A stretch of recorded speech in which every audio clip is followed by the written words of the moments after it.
From Phoenix to Paris, bonjour everyone, and welcome to the 2024 Olympic Games. I'm outside the Plaza de la Bastille. I've got a band to my left, skateboarders to my right. It's quite an exciting environment here in the City of Light. Carrie will compete along with the rest of Team USA starting Sunday, as she looks to stick the landing on her second gold medal. Tomorrow, Team USA will be here floating down the River Seine for the first opening ceremony on water. You've not only run marathons, but you've summited mountains, you've done Ironmans. How do you find the time to train for all these while also being in the Senate?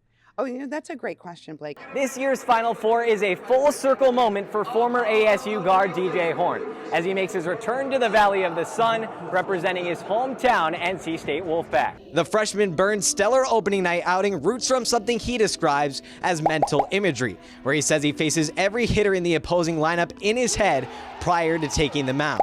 It is this intense preparation that has separated Burns from his peers. Tyler Stanford is known for delivering shots on the football field. The Desert Mountain High School senior linebacker who doubles as a punter has also taken his fair share of shots as a type 1 diabetic. That's my CGM. Stanford was diagnosed with the disease when he was just 5 years old. The day I got home from the hospital was Halloween, which is a nightmare because I just got diagnosed with diabetes and I'm trying to eat all of this candy and whatnot. That was a wild ride for my mother. And so after those few moments of melting, I remember looking at my husband and going, he cannot be different. And in that moment, Stanford decided to look forward and follow his family's footsteps on the football field. Football was just kind of a natural growing up in Texas. Football's a very big deal there. And a lot of opportunities for him. So not only at a youngest age, as he was a kindergartner, he started in flag, but then in first grade, he moved on to tackle. But playing a physical sport like football, especially as a starting linebacker, can be complicated. While Stanford's job is tackling his opponents on the field, he's also tackling his blood sugar levels. My blood sugar and me playing football don't get along all the time, but it's just something I have to push through, and I love the sport of football, and I don't want diabetes to get in the way. So Stanford preps for the roller coaster of his disease like he does for football. I always have insulin on me at all times. When his blood sugar levels are too high, This will connect to the site, and it pumps insulin from my insulin pump into my body. or too low. Protein bars, juice boxes, energy chews, Powerade, all of those things are useful to me to get my blood sugar back up. On game day, Tyler keeps his bag of diabetic materials nearby on the sidelines to help moderate his blood sugar levels while playing on the field. He does keep his meter on during his games. He takes his pump off, but I can sometimes see his numbers. He's steady right now. So I do my best to try to sort of keep an eye on it.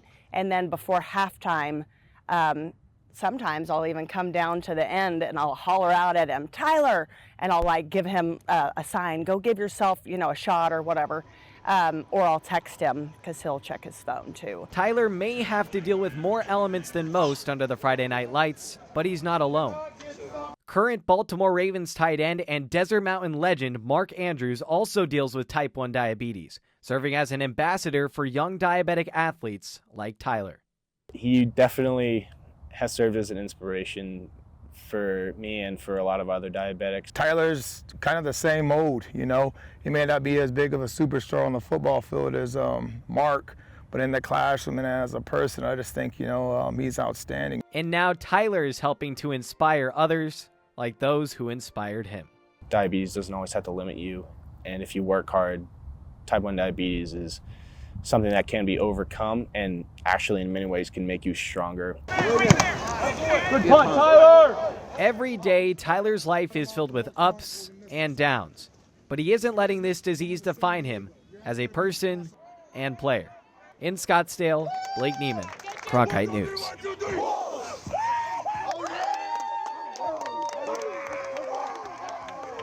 As the saying goes, all good things must come to an end. The Sun-Kissed Kids Wrestling Club, one of the most successful wrestling organizations in the world, will soon come to a close here in Paris after nearly 50 years of operation in the Valley. The club's longtime leader and founder, Art Martori, recently announced his retirement, leaving a legacy that will not soon be forgotten. Sunkiss is the best wrestling club in the world, right? It's better than most countries. He's not lying. Since the club's establishment in 1976, Sunkiss wrestlers have won a combined 129 world and Olympic medals, which if they were a country, would be the 17th most of any nation, sitting just ahead of the host country, France. Sunkiss' success sprouted to life from Martori's mission to give back to the sport he loved at ASU.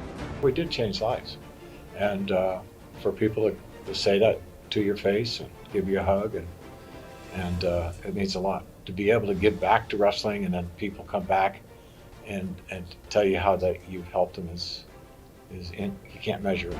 An immeasurable impact was felt, especially in women's wrestling. Of the 6 women on the USA Olympic team here in Paris, 4 are from Sunkiss, ready to represent the Dreammakers one last time. It's been amazing. Art, Kim, the Martori family, they've been incredible. I'm so grateful for them. Like, I can't even put it to words. They've done so much for my career. I wouldn't be the wrestler I am without them, and I wouldn't be the person I am without them. They have so many decorated athletes, and it's just like an honor that they see me as one of them. And so, you know, I will always represent Sunkiss, like, on and off the mat. They've definitely cemented their legacy, and the impact that they've made will, I think, reverberate for generations to come. Sunkiss' legacy will live on as ASU transitions into a new regional training center in Phoenix, but Martori's imprint on and off the mat is permanent. No one has given more than Art Martori. No one has cared more about USA's success, about Jordan Burroughs' success, Tervel Delagnev's success, Cale Sanderson's success. You know, you can go down the list of all the people that have wrestled for him, and the people that care about wrestling have all in some way been impacted by Art Martori. The Arc de Triomphe serves as a symbol of victory. A total of 12 Sunkiss Kids wrestlers have won a gold medal, and we'll look to add a few more here in Paris before it's all said and done. At the Paris Olympics, Blake Niemann, Cronkite News.